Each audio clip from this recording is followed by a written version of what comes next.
अस्सलाम वालेकुम, मेरा नाम मोहम्मद हसन है और मेरा जो विदिन 15 डेज़ एडलिंक के थ्रू वीज़ा ग्रांट हुआ है। ये मेरा अब मैं पासपोर्ट अपना कलेक्ट करने आया था। मेरी जो प्रोफाइल थी वो ये था कि मैंने डीए किया होता इन कंप्यूटर साइंस आईटी में, तो उसमें मेरे 79% मार्क्स थे और जो मेरा पीटी था वो 62 था ओवरऑल।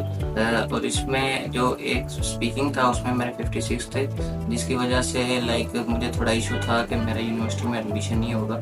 तो बट जब मुझे एडलिंक मैंने सर से बात की तो उन्होंने मुझे बताया कि आपका एडमिशन इजीली हो जाएगा किसी भी यूनिवर्सिटी में। तो उसके बाद मैं रिलैक्स हो गया एंड आफ्टर दैट मैंने वीज़ा अप्लाई किया और माशाल्लाह विदिन 15 डेज़ मुझे अपना यूके का वीज़ा ग्रांट हो गया था। और उनकी टीम जो है एडलिंक की वो बहुत कोऑपरेटिव और हेल्पफुल है and they are really friendly. So I would suggest everyone के visit Edlink once. I hope so you will really enjoy that. Thank you.